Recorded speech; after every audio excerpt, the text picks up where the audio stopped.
Welcome back inside another week inside UNH Women's Ice Hockey. Nate Bridges and Brian McCloskey alongside for another edition. And Coach, I guess 2 points last weekend against Vermont is better than no points. A weekend split against the Catamounts. General thoughts? I thought it was a really good series, Nate. You'd like to, obviously, when you win the first game, you'd like to get the sweep. But as I said to the team after the game Sunday up there, it wasn't for a lack of effort. I mean, we played, Vermont played a much better game than they did down here. They capitalized. It could have gone either way, but, overall we played, I wouldn't say flawless or anything like that, but we've played, this weekend we played 2 solid games. And, I thought Saturday here we came out with a lot of jump, got up on top of them, and probably took a little bit of the spunk out of them, but they fought back. And then, of course, we had to, hold the fort in the third. And up there we got ahead again, but this time won, and they tied it up in the second. And then, the third was, they were forcing the action. We had our chances, and certainly wasn't lopsided, but probably after Saturday's loss, Vermont was a little, potentially you could say they were a little hungrier. And but I thought our kids really laid it out there, and maybe we ran out of gas a little bit. Both lineups were a little thin on the weekend, so. But you take the 2 points, better than the alternative. And at this point, as someone was saying to me the other day, the playoffs have sort of started. Yeah. We've just got to go one by one. Taking a look at Christina Lavoie at home on Saturday, big weekend for Christina. And you look at the numbers, her first career hat trick. She's still a junior, still has another year to go as a Wildcat, but that was one thing that jumped out at me. I mean, for all the points that she's piled up over her career, that was her first hat trick, and she even had a bid there for her 4th goal of the game within the last minute or so of that one. Yeah, right off the pipe with the empty net. Christine's one of those, she reminds me a little bit of different player, but similar in some sense of in terms of production, kind of like Jen Hitchcock. They get a goal here, they get a goal there. Some nights they might get 2. It's more their steady production than it is prolific. And so you're right. I was surprised to learn that as well, but she had a great game on Saturday. She played well, truthfully, back up there. That line scored the only goal of the game, and we're at this point we're in need of offense, and Christine and that line of Gifford and LaSalle has been pretty steadily productive for us since we put them together. So, and for her effort, I mean, Christine was co-player of the week in Hockey East, and well deserved. She's had a very good year. 33 points for that line of LaSalle, Lavoie, and Gifford in the last 9 games. Speaking of 9 games, haven't notched a win in your last 9 games on the road. What makes playing at the Whittemore Center so much different than playing on the road, other than the obvious answers?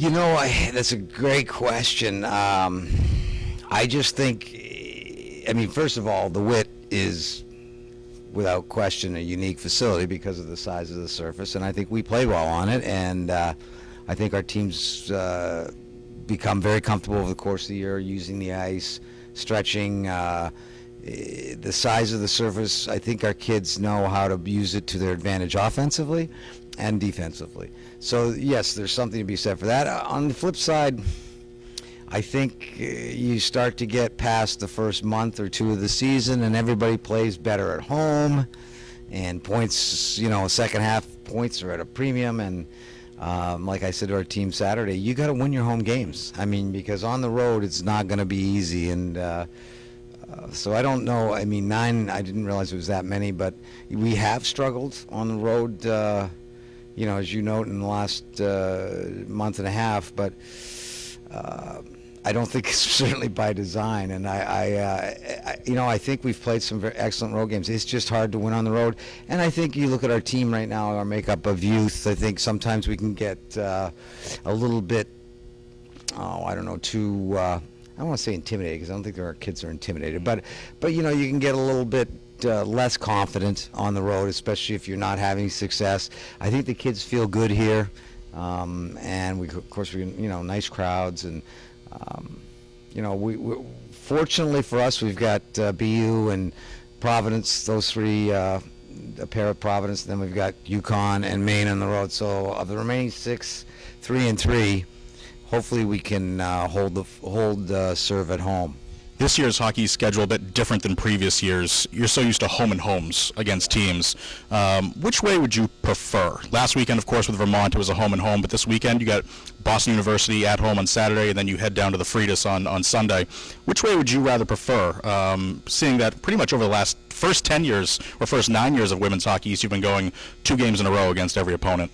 Well, I truthfully kind of like the double headers. And I don't mind playing 2 here or 2 on the road. I think it toughens you up mentally. I think, sometimes it's that extra travel, like because we play 3 league games, you've got that single that you've got to kind of mix in.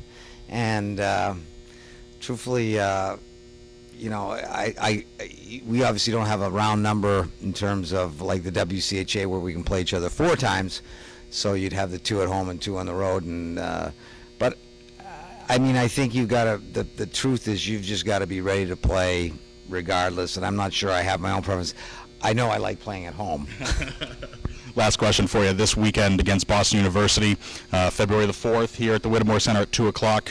The Wildcats celebrating the Hockey East. All along, we've been counting down the top 10 moments in women's hockey's history for all squads, but in particular, your Wildcats. What's this Saturday going to be like? You're going to have some former Wildcats in town, some alums. You're going to be celebrating really the history of this program in general, but more so over the last 10 years of the league. Just your general thoughts about the 10 years as a conference, as a whole, with your other schools involved. Well, I think what's most interesting, Nate, is how much we've grown as a conference. In the early days, the first 5 or 6 years, it was sort of Providence and ourselves, and those 2 teams dominated the first part. Good old days. Yeah, well, of the decade. But obviously, since then, over the last 4 or 5 years now, the increased competition and parity. But that being said, I think, for me, the memories are about those kids that we've had, and some of them who distinguished themselves without question, and at the national level, not just the Hockey East level.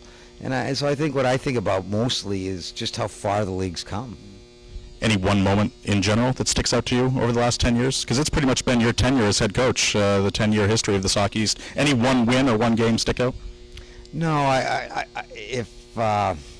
I think just having had the ability to represent the conference at the national level and with those teams, that's probably what, for our program and for on behalf of the league, I'm proudest of. And those were some excellent teams. And while we didn't come away with the hardware, I don't think we ever let the league down in any way, shape, or form. And I think, we can be proud of that group over those years. What was it, 5 or 6 consecutive NCAA appearances, and now back in the rebuilding mode, looking forward to the next 10. So Saturday here at the Whittemore Center against BU, then at the Fridas on Sunday. For Coach McCloskey, Nate Bridges, we'll see you next week inside UNH Women's Ice Hockey.